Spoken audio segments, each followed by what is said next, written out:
नमस्कार दोस्तों, आपका स्वागत है ऑप्टिमिस्टिक एस्पिरेंट यूट्यूब चैनल पे। मेरा नाम है सीएन तिवारी। तो दोस्तों, आज से हम सब एक नई सीरीज स्टार्ट करने वाले हैं इंडियन पॉलिटी या इंडियन कॉन्स्टिट्यूशन के बारे में।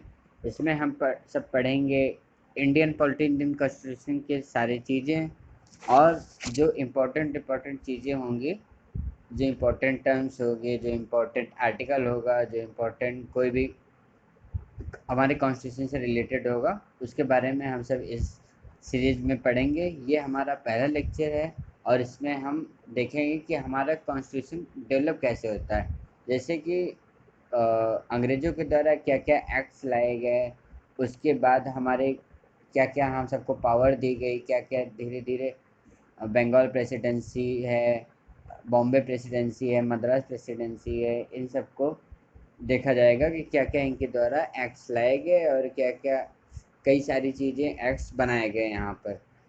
हम इस वीडियो में देखेंगे रेगुलेटिंग एक्ट ऑफ 1773 का आया था, जो पिट्स इंडिया एक्ट 1784 के बारे में कुछ पढ़ेंगे, कुछ चार्टर एक्ट 1793 के बारे में पढ़ेंगे और चार्टर एक्ट ऑफ 1893 के बारे में देखेंगे। बेसिकली ये सारी कॉन्स्टिट्यूशनल डेवलपमेंट्स हमारा कैसा होता है उसके बारे में है। ये सारे एक्ट्स पे 3 लेक्चर बनेंगे। ये पहला लेक्चर है, इसके बाद भी और 2 लेक्चर आएंगे। तो चलिए जानते हैं क्या है इसमें। सो फर्स्ट है रेगुलेटिंग एक्ट ऑफ 1773। इसको एक्ट ऑफ सेटलमेंट भी बोला जाता है और ये पहला स्टेप है जो ब्रिटिश रूल को कंसोलिडेट करता है इंडिया में। और ये सेंट्रल एडमिनिस्ट्रेशन इन इंडिया का फाउंडेशन भी लेड करता है, ये रेगुलेटिंग एक्ट ऑफ 1773। और जो गवर्नर ऑफ बंगाल था, उसको गवर्नर जनरल ऑफ बंगाल बना दिया गया इस एक्ट के माध्यम से। और उसको असिस्ट करने के लिए एक काउंसिल भी बनाई गई, 4 मेंबर के लिए कॉन्स्टिट्यूट किया गया एक काउंसिल। जो गवर्नर ऑफ मद्रास था और बॉम्बे प्रेसिडेंसी के जो गवर्नर थे, वो अब सबॉर्डिनेटेड हो गए। पहले तीनों बराबर था, governor of Bengal, governor of Madras, governor of Bombay. लेकिन अब गवर्नर ऑफ बंगाल को गवर्नर जनरल ऑफ बंगाल बना दिया गया और जो गवर्नर ऑफ मद्रास और बॉम्बे के थे, इनको उनके सबॉर्डिनेट बना दिया गया। एक सुप्रीम कोर्ट भी इस्टेब्लिश किया गया कलकत्ता में 1774 में, जिसका एक चीफ जस्टिस होगा और 3 जज होंगे। ये सुप्रीम कोर्ट इंडिपेंडेंट होगा गवर्नर जनरल का और उस काउंसिल से इंडिपेंडेंट होगा। अब नेक्स्ट है पिट्स इंडिया एक्ट ऑफ 1784। और 1784 में पिट्स इंडिया एक्ट आता है। ये एक डबल गवर्नमेंट का सिस्टम इस्टेब्लिश करता है। पहली बार जो कंपनी की टेरिटरीज होती हैं इंडिया में, उसको ब्रिटिश पोसेशंस बोला जाता है। और जो इंडियन अफेयर्स हैं, अब वो डायरेक्ट कंट्रोल आ जाएगा ब्रिटिश गवर्नमेंट के अंदर में।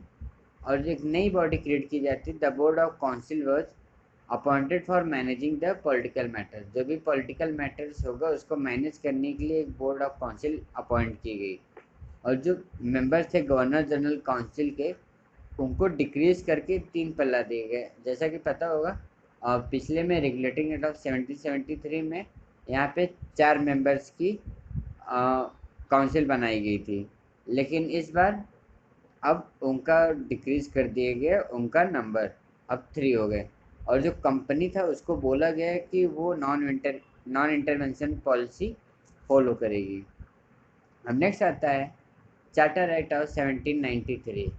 इसके तहत गवर्नमेंट को और एम्पावर कर गया कि वो अगेंस्ट वो काउंसिल के जो विशेष होंगी उसके अगेंस्ट भी गवर्नर जा सकते हैं कुछ स्पेशल कंडीशन में।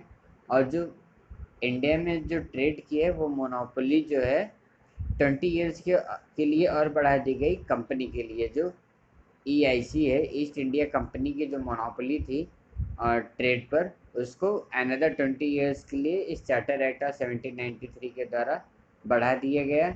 अब नेक्स्ट है चार्टर एक्ट ऑफ 1813। ये एक्ट मोनोपोली जो ट्रेड इन इंडिया होती है कंपनी की, उसको डिप्राइव कर दिया जाता है इस एक्ट के द्वारा। और जो 3 काउंसिल बना दी जाती है, मद्रास, बॉम्बे और कलकत्ता का, वो उनको जो है इनलार्ज पावर दे दिया जाता है, पर वो सब्जेक्टेड होंगे किसके, ब्रिटिश पार्लियामेंट के कंट्रोल में। और जो भी रेगुलेशन वगैरह इन तीनों काउंसिल के द्वारा बनाई जाएंगी, वो ज़रूरी होंगी पार्लियामेंट में प्लेस करना। पहले पार्लियामेंट में प्लेस करना होगा, फिर ये सब चीज़ें बनाई जाएंगी। सो हमारा ये वीडियो अभी यहीं पर ख़त्म होता है। इसके बारे में, इसके आगे हम सब आगे के और एक्ट्स जो भी लाए गए हैं ब्रिटिश सर्च के द्वारा, उनके बारे में पढ़ेंगे। और अगर आपको ये सीरीज़ अच्छा लग रहा हो, लाइक करें, शेयर करें, और अभी तक मेरे चैनल को सब्सक्राइब नहीं किया है तो ऑप्टिमिस्टिक एस्पिरेंट यूट्यूब चैनल को ज़रूर सब्सक्राइब कर लीजिए, और मेरे टेलीग्राम चैनल को भी ज्वाइन कर लिए, ऑप्टिमिस्टिक एस्पिरेंट, जो डिस्क्रिप्शन में भी इसका लिंक मिल जाएगा पीडीएफ्स वगैरह के लिए। So thank you so much. नमस्कार।